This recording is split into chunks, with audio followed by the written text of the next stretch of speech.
marketplace. Belgian Viscount and current Bilderberg chairman Etienne Davignon told the EU Observer in 2009 that the next Bilderberg meeting could improve understanding on future action in the same way it helped create the euro in the 1990s. This illustrates the patience, vision, and reach of this organization. It was able to promote and establish both the European Union and a European currency over the course of just under 40 years, incrementally. One of the things that the elitists discussed back at the turn of the century when they were talking about how do you convert the United States into a collectivist system was the fact that you can't do it quickly. You have to let people get used to it incrementally, because any major change would be rejected. The 1957 Conference of Rome, where the Common Market Treaty, providing for free trade in all products, was at last signed. 6 nations, France, Germany, Italy, Belgium, Holland, and Luxembourg, agreed to remove all mutual barriers to trade within 12 to 15 years, the embryo of a political union which they proclaimed to be their ultimate objective. In that fashion, it's possible for people to get used to this process and even to think it's a good thing. People will accept the gradual growth of government, the gradual loss of their purchasing power. They'll accept almost anything if it's done gradually, and we have to be very alert to that. 2008 and 2009 attendees include World Bank President Robert Zoellick, Treasury Secretary Timothy Geithner, former head of British Secret Intelligence Richard Dearlove, Donald Graham, CEO of the Washington Post, CNN host and author of The Post-American World, Fareed Zakaria, and many other giants of business, politics, and media. You just came back from meeting with the Bilderberg Group. The Bilderberg Group are, you know, when people who are conspiracy theory people, they send me mail, it's usually about the Bilderberg Group. And I get these books on my front door, which I'm uncomfortable with. And it's all about the Bilderberg, like they're the modern day Illuminati. Are you a member of the Bilderberg Group? I don't think we're supposed to talk about this. Many have identified them as the kingmakers, the puppet masters that pull the strings behind the scenes. Perhaps there is no better example of this than what occurred during the 2008 conference. Immediately after Obama had been selected as the Democratic presidential nominee, the pressure was on to choose a running mate. We've put together a committee. We are going to be equally deliberative in how we move forward. And we're not going to do it in the press, and we're not going to do it through surrogates. He then tricked the press corps into staying on the plane as it took off from Washington. He was whisked away to an undisclosed location. Obama was supposed to fly home. He'd been here in Virginia. He was supposed to fly home out of Dulles, as you know, outside Washington, D.C. The press corps was waiting for him on the plane, and the pilot announced that they were leaving, and Barack Obama was not on the plane. Presumptive nominees in the past has always been that they have at least a press pool with them at all times. Is there a reason why we didn't go with him in the motorcade all the way? This is what we're out here for. Now we're on this plane with no candidate. Again, you know, look. I understand. There was a desire to do these meetings, obviously, in private. The press then began to report that Obama and Hillary were meeting secretly in her home. Well, we continue to follow our breaking news. Barack Obama, Hillary Clinton meeting tonight at her house in Washington, D.C. However, it was later revealed that they never actually met at Clinton's home. And we're following this breaking story. Candy Crowley, we understand, has new information. Candy, what have you learned? We are hearing actually from Chris Welch, who is our embed with the Obama campaign. Those are the people that took off without Obama and went to Chicago.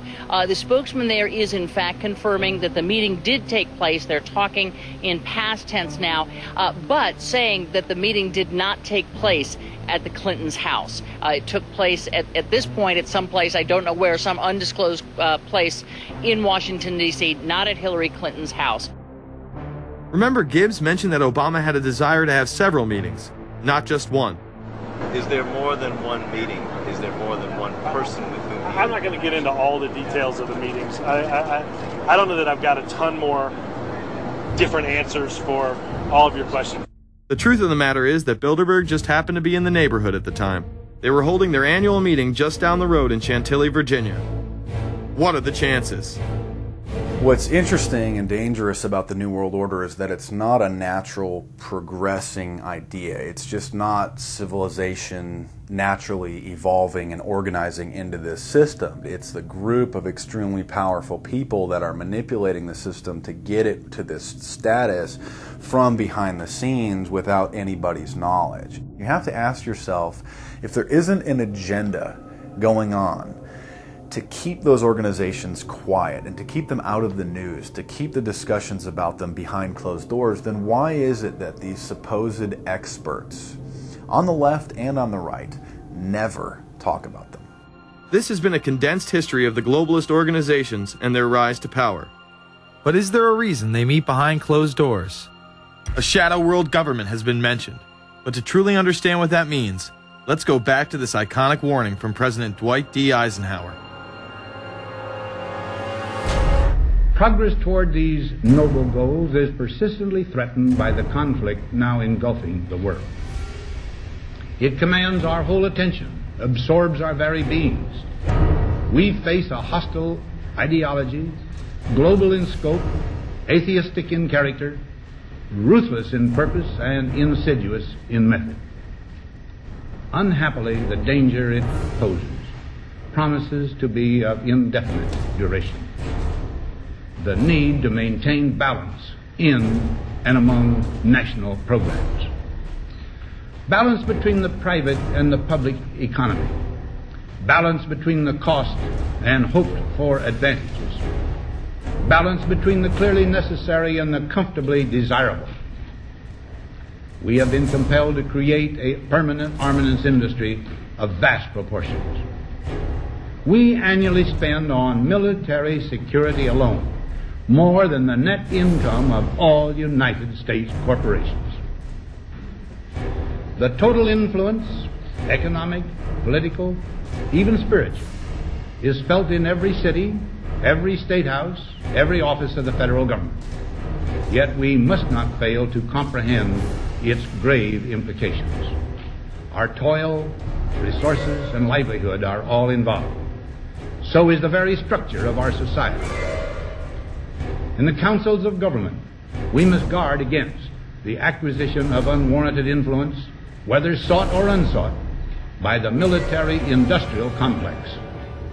The potential for the disastrous rise of misplaced power exists and will persist. America went into a major mobilization, revived its defense industries, and we saw the civilian economy of America more and more skewed through the 50s. Already in Eisenhower's time, he could see it coming, that you were getting a larger and larger defense military component of the economy, which, unlike the rest of the economy, was very, very centrally organized about lobbying for more and more new weapons. It was the political skills of this military-industrial complex, which I think Eisenhower was really warning us about, and rightly. There is a military-industrial complex. Today we see a situation where the civilian economy is really in tatters, and most of our civilian production has gone overseas to third world countries. What do we export? Our biggest export practically is garbage, but apart from garbage, we export military equipment. We have a special act which subsidizes, makes it possible for countries abroad to buy our armaments because it's too expensive to produce them for one country only. So we have become a very efficient military-industrial complex, but the civilian economy is only a ghost of what it used to be, and this has terrible consequences for democracy because it means that the power of this lobby is now sort of dominating what goes on in Washington. Through multinational corporations, global intelligence networks, out-of-control banksters, all under the veil of national security and black operations, the global elite have consolidated power on a massive scale over the last several decades. You see, global corporations not only fund and develop large technological and military projects here and abroad, they also own the consumer industry and production. as well as all of the important media. By owning the vast majority of what we hear and see on a daily basis, we have been manipulated on a mass scale as to regards to what we believe and desire, both socially and politically. Edward Bernays, the nephew of world-famous psychoanalyst Sigmund Freud, would study group dynamics and become the father of public relations. He authored the book